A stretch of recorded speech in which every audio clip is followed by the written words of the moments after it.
Have you ever been in a car on a long drive wishing you had a small sewing project to work on?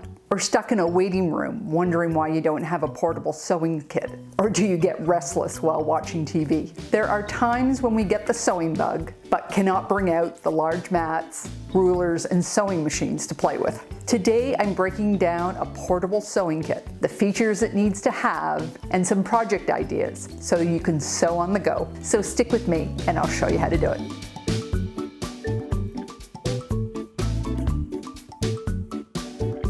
Hi, I'm Karen Brown of Just Get It Done Quilts. I give you tips, tricks, and strategies to help you make the quilt that you want to make. YouTube tells me I don't ask you enough to subscribe, so please hit that subscribe button. With pandemic restrictions finally loosening in my area, I'm so excited to start getting out again. I have overdue appointments to make, errands to run, and most importantly, people to see. But I do remember that this will most likely lead to sitting in waiting rooms or sitting in my car or sitting around a table. And I know in these situations, I'm a lot happier if I have something to keep my hands busy. So what comes first? The sewing bag or the project? Honestly, I've worked it both ways. I have a project and found a bag to fit it, and I have bags that I have found projects to fit them. No matter which way you come at it, your sewing kit needs to have these features. It needs to be small enough to fit into a purse, a knapsack, or a glove compartment. You might be tempted to have something larger, but it will be less portable, heavier, and more obstructive. The contents need to be secured so nothing falls out. If you are suddenly jostled or bumped, you don't want all your stuff flying everywhere. So make sure you test it by tossing it in the air a couple of times, both when it's shut and when it's open. Then modify it if necessary so it passes. When you open your bag, it needs to be steady on your lap because we won't always have the luxury of a table. And everything needs to have a place of its own. One, so you can see that everything is back in its place, but also when you need to get at one thing,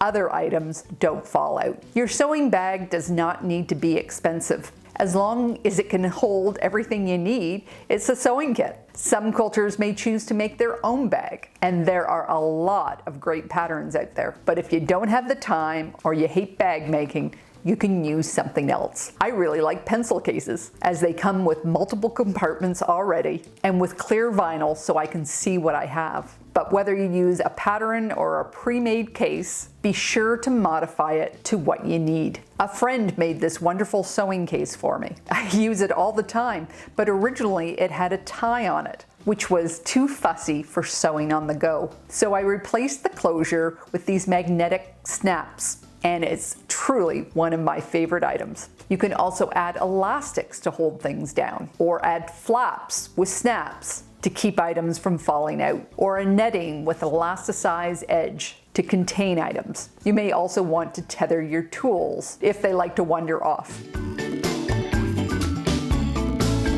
Now that you have the perfect sewing bag, you need to stock it with your sewing tools. Make sure you keep it to only the essentials. Personally, I don't like to take my best tools sewing on the go. Though I've never done it yet, I just feel the chances of me leaving it behind are high, since I'm often in public places and I'm distracted. Most projects will need scissors or snips. Here, think small. If you are traveling on a plane, they need to be under 4 inches. I chose my smallest pair that can actually cut fabric. Sometimes snips will do. My thimble is very snug. Again, I don't want the chance of it falling off. I include glasses. These are stronger than my regular glasses, so I can see that fine detail. Threads, only bring the right thread for the job. Nothing likes to bounce away and tangle like thread, so keep it just to what you need. And only pack the project that you're working on. Taking a project out in the world increases the chances that it will be damaged, stained, and lost, so leave the extras at home. Sewing on the go is about sewing on the go. You need to have projects that you can bring out quickly and pack away quickly. And English paper piecing is perfect for this. Often we call this EPP. This is where you secure fabric around a paper and then you sew them together.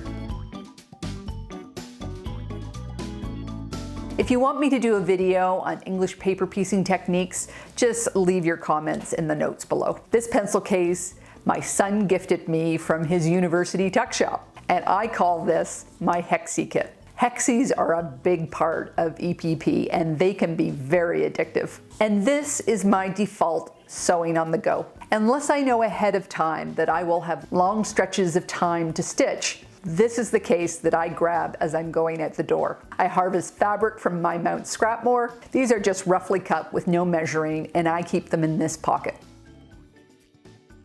In this pocket, I keep my papers. I use a 1-inch punch, and I make them from cardstock that comes into my house.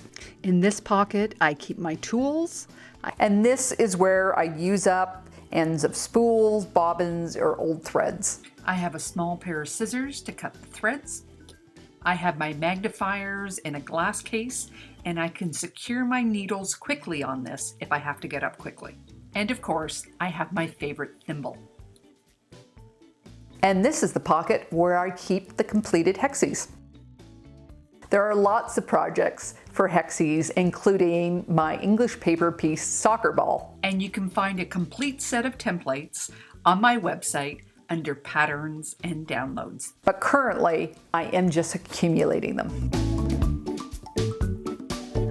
This is my project bag for a different kind of English paper piecing. This is one where I am sewing pre-prepared pieces together. I keep my tools here.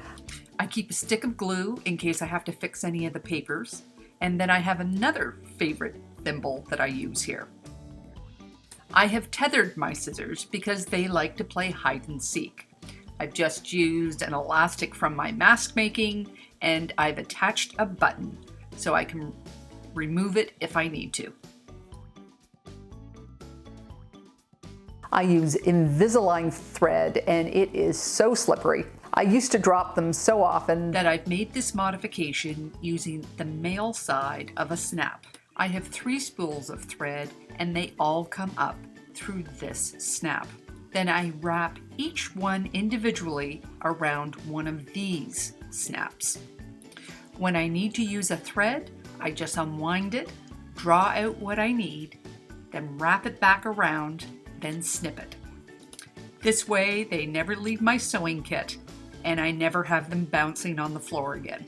This wool book in the middle keeps my needles flat, and I can keep several as these needles are size 10 Milners and they are really thin and they often break. And I don't take the whole project with me, I just take what I think I can do in one sitting. I prefer to use clips instead of pins. And before I take it out in the world, I give it a toss test, both shut and open. And I'm pleased to say that this one passes. So in this project, I am sewing the pieces together to make a block. Then I sew the blocks together at home, as I feel the larger the work gets, the higher the chance that they'll get damaged. And I use this kit when I know that I will have 30 minutes or more of sewing time. These projects are more precious and I want to give them more focused attention. Similar to English paper piecing is applique. And honestly, I use the exact same kit, except I use pins. Or maybe you're working on a Dear Jane quilt. Their small size makes them perfect for sewing on the go.